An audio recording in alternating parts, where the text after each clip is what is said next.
We are continuing our period of the Judges, our study of the period of the Judges, Old Testament overview. And we left off kind of in the middle of this period last week. We were getting toward being finished. I think I mentioned at the end of last class that there is, Judges is a book that really doesn't take that long to read, 21 chapters, but man, there's just a lot going on in there. So there's so much you could talk about. I feel like even spending just a little bit of a third class today covering this, that we are just really doing the Reader's Digest version, but I guess that's the nature of an Old Testament overview. So I think I forgot to, I did. I'm gonna skip through this quickly because I hit those again last week. Is this where I'm looking for? Nope, we covered this too. Okay.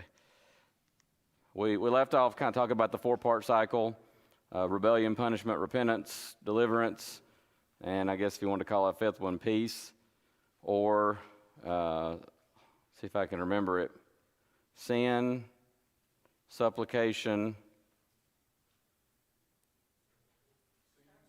sin, servitude, supplication, salvation, and then silence. Okay, that was the outline that Jimmy had written in his Bible there with Judges. I got to write that one down myself so I can remember that. Sin, servitude, supplication,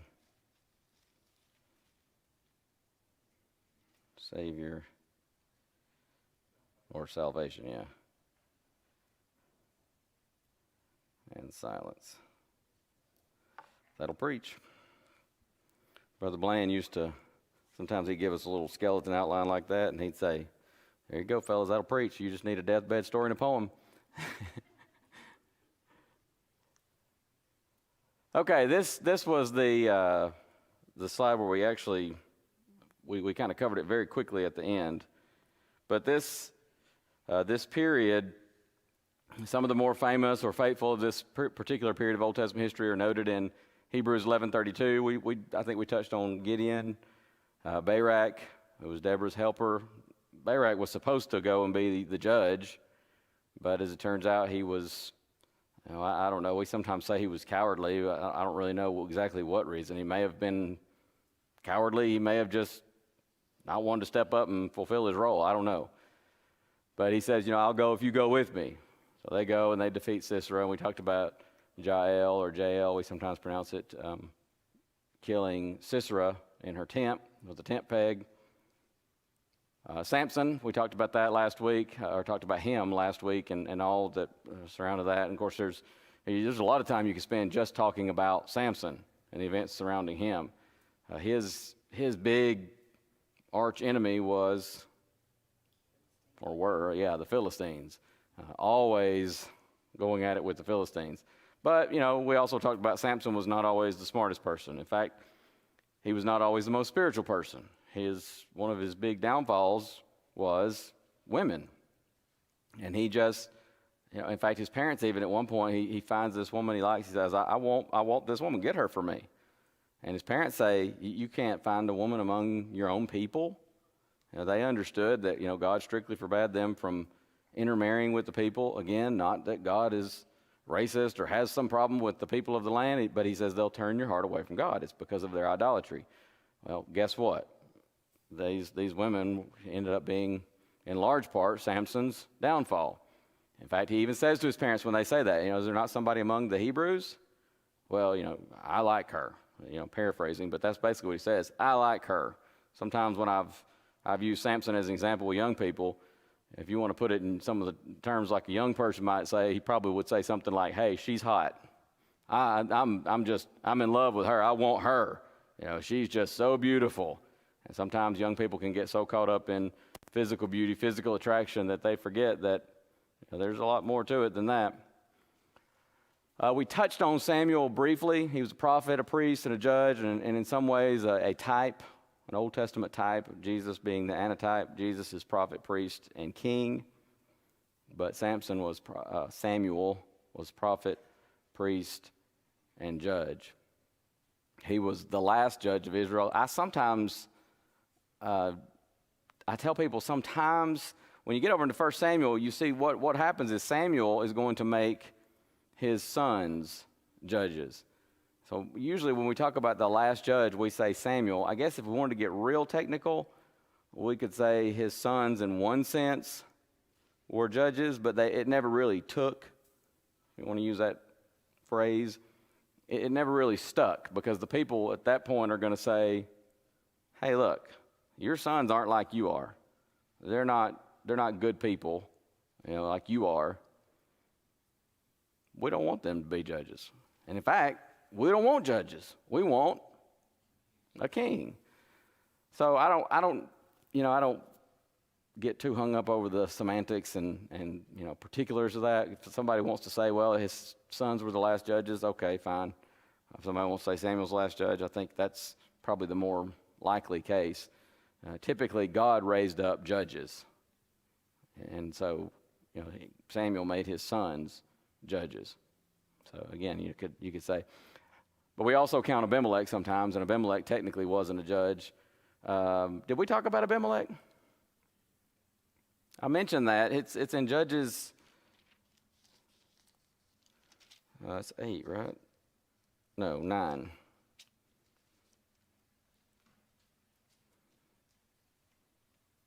There's a chapter by chapter for Judges and Ruth in this week's bulletin that went out. I think Wednesday. Is that right? Wednesday's bulletin. Gideon, at the end of his life, at the end of chapter 8, they want to make him a king. And he says, I'm not going to be your king. In fact, where is that?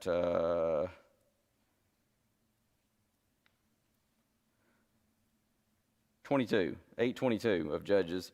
The men of Israel said unto Gideon, rule thou over us, both thou and thy son, and thy son's son also, for thou hast delivered us from the hand of Midian. We want to just set him up as a dynasty here. You be king, and when you're dead and gone, your son, you name an heir to the throne, and he'll rule, and so on.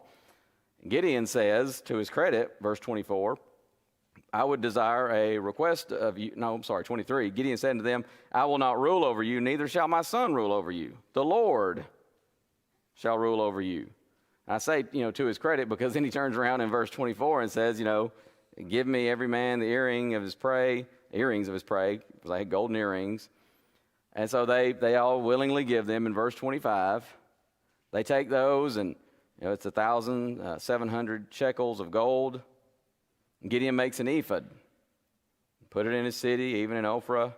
All Israel went a-whoring after it. In other words, they are, this idea of spiritual adultery, which thing became a snare unto Gideon and to his house. So, it's ironic that here he has the spiritual sense and integrity to say, I'm not going to rule over you. My son's not going to rule over you. The Lord is going to rule over you. Jehovah's your king. But then turns right around and says, bring me all this stuff, and they make this ephod, and it becomes a snare to them, and they begin to almost, it's becomes like an idol, similar to the golden calf. And probably this would be one of those occasions, I've mentioned this before, sometimes what you'll see in the Old Testament with their idolatry is they may not be worshiping Molech himself. Let's be more accurate. Molech itself. Molech is not a god, it's just a concept. And it's a false god. Sometimes they were actually worshiping that idol.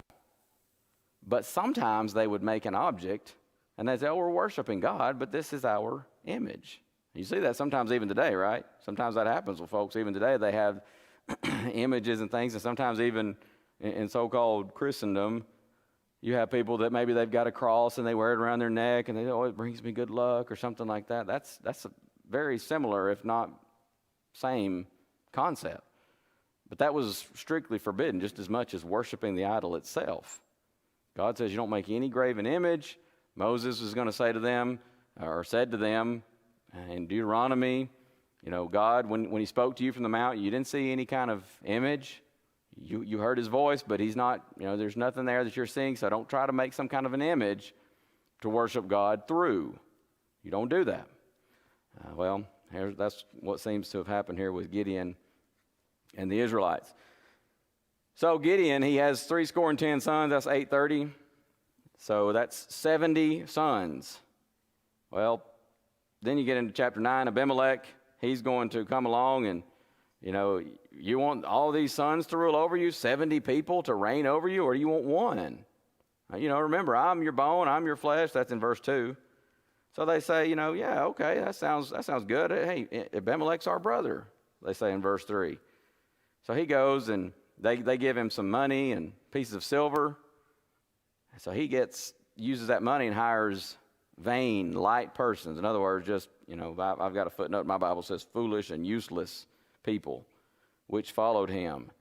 Well, he goes and he kills the sons of Gideon. So now he's, in his mind at least, he's eliminated any heirs for Gideon. And he says, hey, I'm going to be your king. And buddy, Abimelech was a mean, nasty person. Jotham, of course, escapes, one of the sons of Gideon, and I did mention this. I don't think we really talked about Abimelech, but I did mention this is the only instance in all of Scripture. I've tried to think of any more, but I can't come up with any more, but it's the only instance I can think of, at least in Scripture, where you have, it's not really what we would call a parable, but a fable. Does anybody remember the difference in a parable and a fable?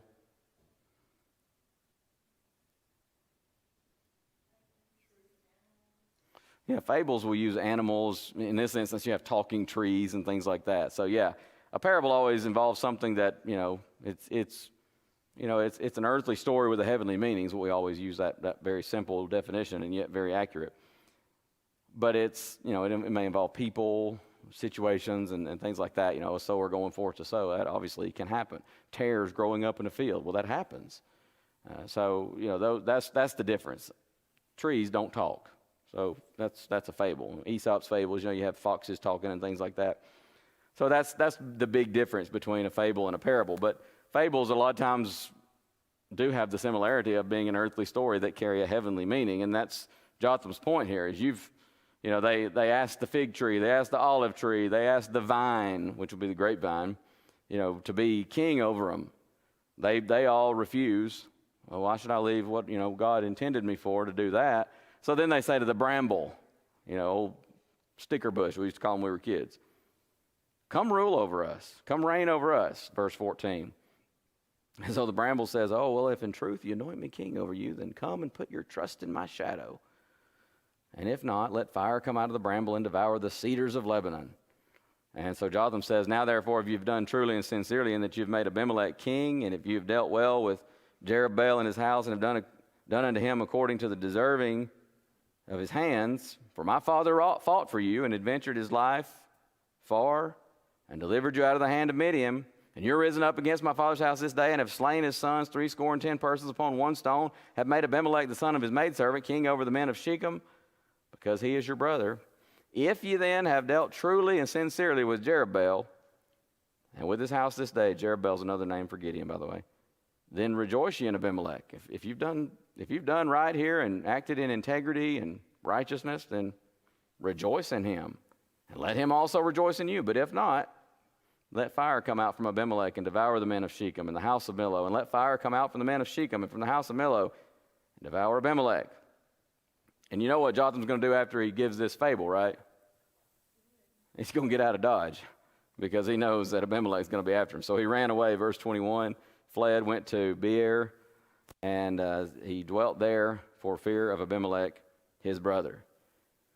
So Abimelech, he reigns 3 years over Israel. Then God, sends this evil spirit. There's divisiveness between him and the men of Shechem, and he does again just some mean, nasty things. And you got this fella Gaal, verse 26. He's the son of Ebed, and he comes to Shechem, and so the men of Shechem put their confidence in him. So they began to make merry. Verse 27, at the end of that verse, they eat and drink, cursed Abimelech. Gaal, son of Ebed, says, who is Abimelech? Who is Shechem that we should serve him? Is not he the son of Jerubbaal and Zebul, his officer? serve the men of Hamor, father of Shechem, for why should we serve him? And would to God this people were under my hand, then would I remove Abimelech.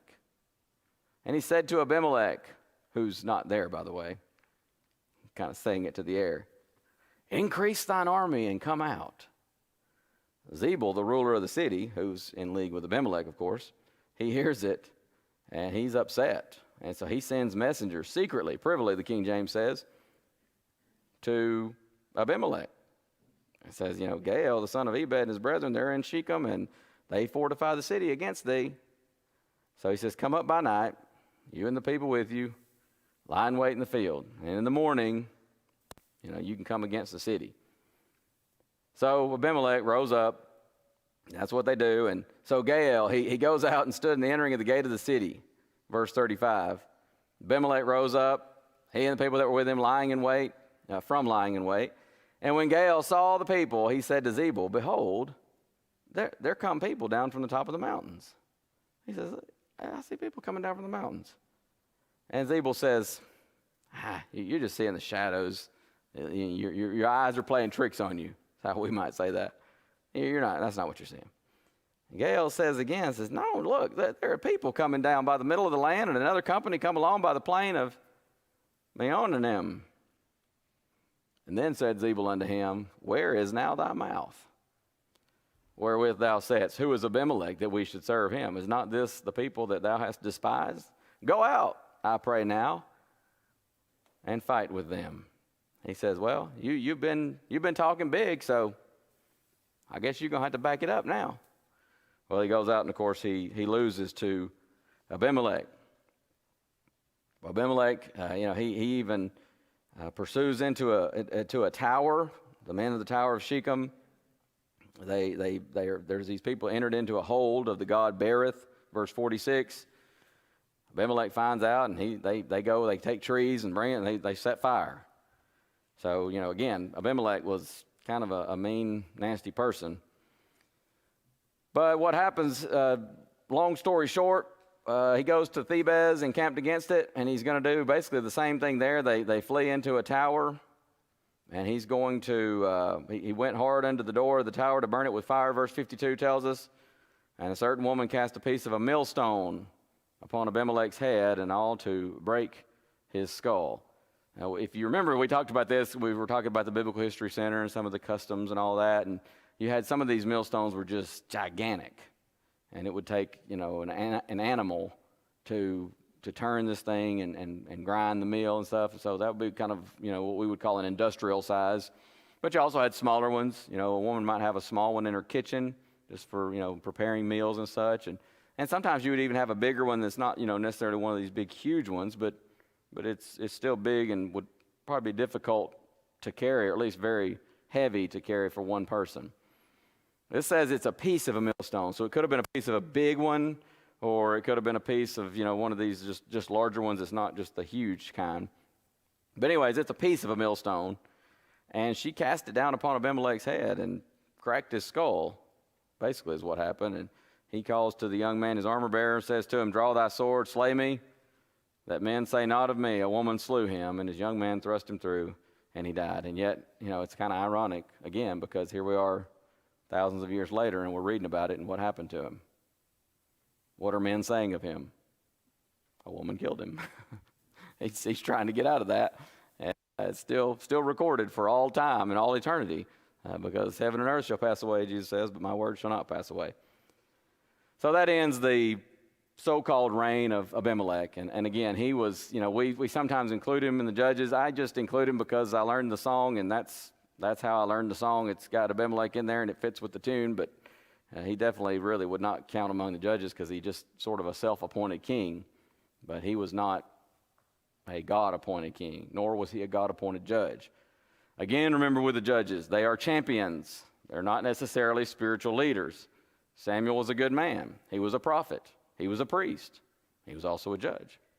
But not every judge was like that.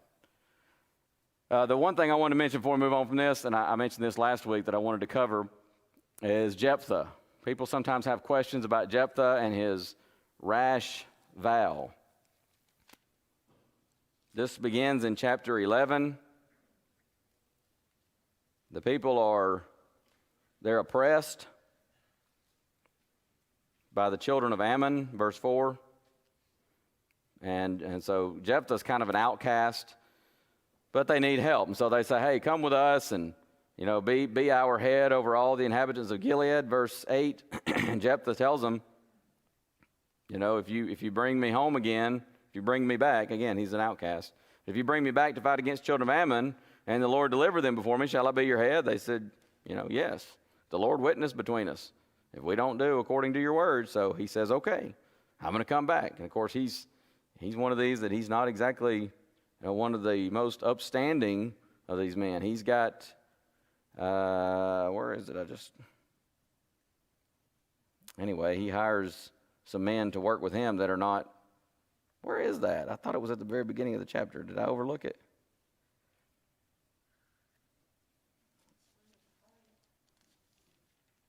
Yeah, son of a harlot. He was, again, just sort of an outcast. But I was thinking, am I losing my mind? I may be mixing him up with Abimelech, but I read this just last week when I was going over Jephthah. Yes, there it is. Thank you. I figured I was probably overlooking it. I thought it was right in the beginning of the chapter. Verse 3 of chapter 11. Jephthah fled from his brethren, dwelt in the land of Tob. They were gathered vain men to Jephthah.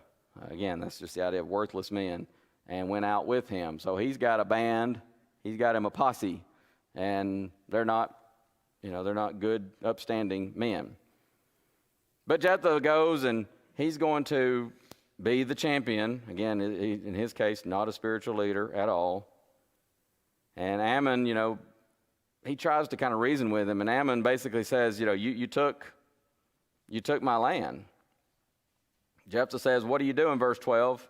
What do you have to do with me that you come to fight against me? And Ammon says, you took away my land. When you came up out of Egypt, from Arnon even to Jabbok, unto Jordan, restore those lands again peaceably.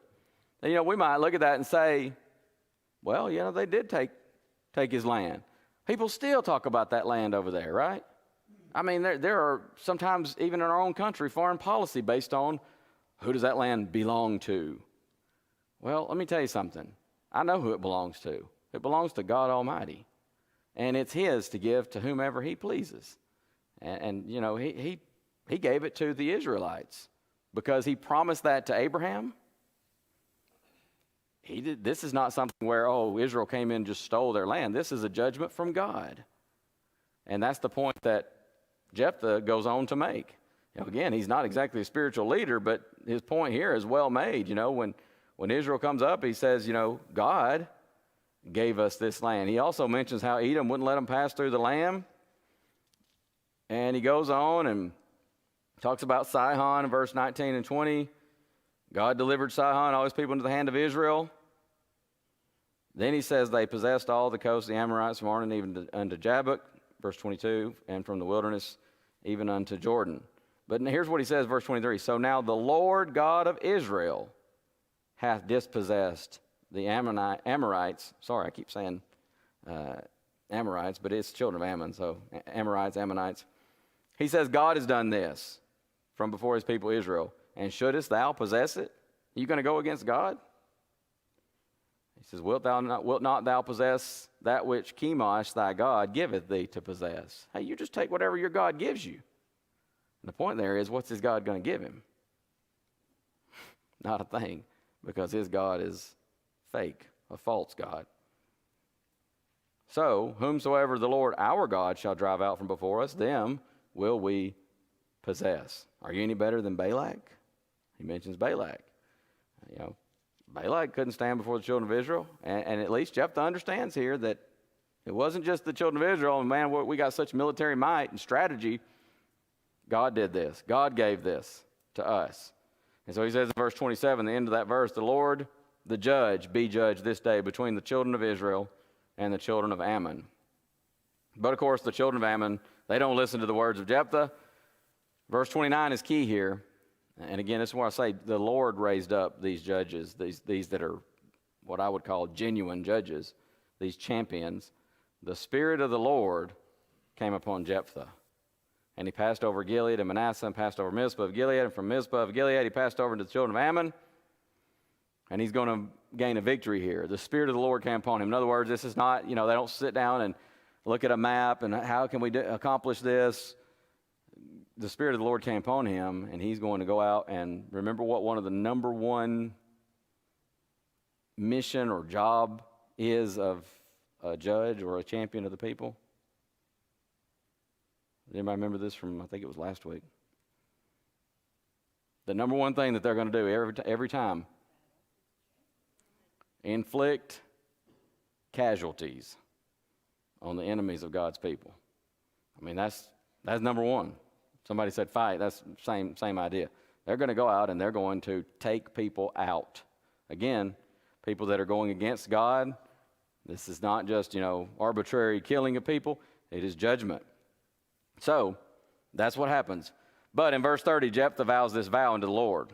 If thou shalt without fail deliver the children of Ammon into mine hands, this is what we tend to remember about Jephthah, is this vow, that it shall be that whatsoever cometh forth of the doors of my house to meet me, when I return in peace from the children of Ammon, shall surely be the Lord's, and I will offer it up for a burnt offering. So he goes over, fights against them. The Lord delivers them into his hands. He came to Mizpah unto his house. This is in verse 34. Behold, his daughter came out to meet him with timbrels and with dances. And she was his only child. Beside her, he had neither son nor daughter. It came to pass when he saw her, he rent his clothes, said, Alas, my daughter, thou hast brought me very low. Thou art one of them that trouble me, for I have opened my mouth unto the Lord, and I cannot go back. She said unto him, My father, if thou hast opened thy mouth unto the Lord, do to me according to that which proceedeth out of thy mouth. For as much as the Lord hath taken vengeance for thee of thine enemies, even of the children of Ammon. She said unto her father, Let this thing be done for me. Let me alone 2 months, that I may go up and down upon the mountains and bewail my virginity, I and my fellows. And he said, Go. And he sent her away for 2 months, and she went with her companions and bewailed for her virginity upon the mountains. And of course, at the end of 2 months, she returns to her father, who did with her according to his vow, which he had vowed. And she knew no man, and it was a custom in Israel, that the daughters of Israel went yearly to lament the daughter of Jephthah the Gileadite 4 days in a year. I mentioned, it's been, I think tonight will be 5 weeks ago. I think it was the very first, no, it would have been number 2, so I think tonight will be 4 weeks ago in our series of, 10 steps towards spiritual maturity. And I mentioned somebody on a preacher actually on a Facebook group with other preachers throws out something just for no other purpose but to start an argument. And this was the text. And he wanted to just start an argument over, did Jephthah literally sacrifice his daughter? I used to, I've told you I've taught this Old Testament overview several times, and I used to, when I would mention Jephthah, I had in the PowerPoint, in the handout. I think Papa has it in his handout, and I don't know if I ever discussed this with him to see, get a little more of where he's coming from on that. But I used to have it Jephthah's sinful vow. Now I call it his rash vow, because I'm convinced this is one of those things that doesn't matter one way or the other as far as your salvation, my salvation. I don't think he sacrificed his daughter. I don't think there is any indication whatsoever in this text that he sacrificed his daughter. If he did, again, this is not God condoning it. If he did, sometimes I've heard people teach this that take that position and they'll say, you better be careful what you vow. Because, you make a vow, keep your vow. But it just doesn't fit. Even if it wasn't his daughter, it would not have been the right thing to do. Right. God has never been okay with human sacrifice. At least 3 times, I think it's 4 in the book of Jeremiah, or maybe it's 2, at least 2, maybe 3, that God makes a statement talking about Molech worship. And what was Molech worship? It was, there were different levels. But it was the sacrifice of a child. And there was this image with a man's hands outstretched and a goat's head or something like that. and there would be a fire. Some scholars say the fire was, the hands were hollow, they were metal, and the fire was inside. Some people say the fire was underneath. But either way, it would heat those outstretched, molded hands that were metal, just red hot, and place a child on there to sacrifice. That's how you worshiped Molech, and you got to like the ultimate level of, in that cult. And God says at least 2 times in the book of Jeremiah, it never even came into my mind to do such a thing. He says, this is unthinkable. It is hard to imagine if that's what Jephthah did here, that this is just kind of breezed over. Now, again, understand this is the dark ages of Israel. We've already made that point. Judges is the dark ages, and the writer of the book, the human penman, makes the point twice, exact same wording. In those days there was no king in Israel. Every man did that which was right in his own eyes. When you get to the end of, I looked at it last week, Miss Tammy and I were talking about it. I think it's 16 or 17 maybe is the last chapter on Samson. 16. 17, 18, 19, 20, and 21 are what we might call appendices to the book of Judges. And it's almost like the Holy Spirit is saying to us, you want to know just how bad things were in those days? I'll give you 2 case studies. One of them is this man from Ephraim named Micah, and he just hires him a Levite. And he says, God's really going to bless me now because I've got a Levite for my priest. He just, I preached a sermon several years ago called his homemade religion, and that's what it was. It was just homemade religion. He thinks just because he's got a priest, man, God's really going to bless him. Well, he wasn't doing God's will. And then you have the example of the man who goes into the territory of Benjamin, Gibeah, and the men come and they want to commit homosexuality with these men, and he ends up, again, it's just unthinkable. Almost like he says, here's my concubine, take her. And they rape her over and over and over, and she dies. And then this man cuts her corpse into 12 pieces and sends a part to each tribe of Israel. And he says, you see what's been done here? To their credit, they come together and they basically end up in a civil war against Benjamin. But it just tells you how dark these times were spiritually. So, again, sometimes people, if they take the position that he did sacrifice, they say, well, look, it records other stuff like that, and it doesn't really comment on that. But I just, studying this more and more and further, God has never expected that. I don't think, even Jephthah, and you look at his daughter's response, and she says, let me alone 2 months, in verse 37, that I may go up and down upon the mountains and bewail my life. This is where y'all go, that's not what it says. What does it say? Bewail my virginity, I and my fellows. And again, it ends in verse 39. At the end of 2 months, she returned unto her father, who did with her according to his vow, which he had vowed, and she knew no man. And it was a custom in Israel, and it talks about the custom of lamenting the daughter of Jephthah. It seems to me that more logically, just looking at the text, it seems to lend toward instead of her marrying, she remained what we would say a perpetual virgin. And she never married, obviously never had children. And that was, there were laws within the law of Moses for what to do. You sacrifice the firstlings of your flock to God, right? First fruits go to God. But even in all that, in the law of Moses, when he's giving all those instructions, he says, now, here's what you do with your firstborn children. You don't sacrifice them. God does not want human sacrifice. Never has, never will. Except sacrifice our lives, right? In the sense of giving our all to him. He doesn't want us killing our children. He says you're going to redeem them. And there was a certain amount they would give to the temple, tabernacle, in those days, to redeem those firstborn children. So again, the wording of it, I think that's kind of the way it goes. But this fellow just wanting to start an argument. He threw that out there and said, hey, Here's just something for you. I think it was a Sunday night. Here's just a Sunday night meditation for all you preachers. Jephthah sacrificed his daughter, ha, ha, ha, and I'll let you guys discuss. And sure enough, man, just comments would just start coming. And one guy's arguing this way and one guy's arguing the other way, and they're just getting back and forth, and it got, heated even at times over something that, again, really doesn't matter. But I did want to mention that because sometimes people ask about it. Sometimes people call it Jephthah's sinful vow. Sometimes, either way, it's a rash vow that he made, to say, first thing comes out of my house, sacrifice to God.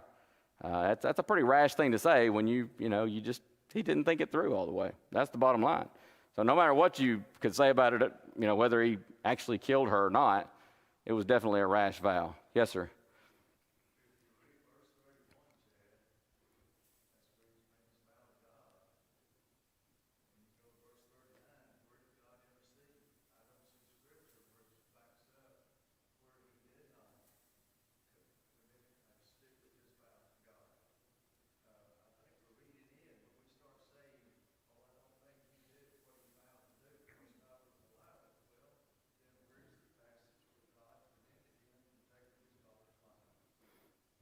Well, now, I didn't say God didn't allow it. He's a free moral agent.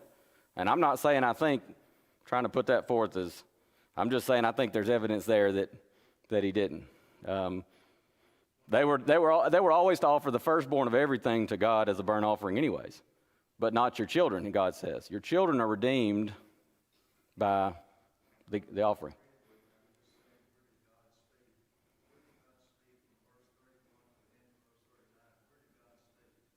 I know, and that's the question. That's why I say I'm not going to stand here and tell you he absolutely did not sacrifice her literally.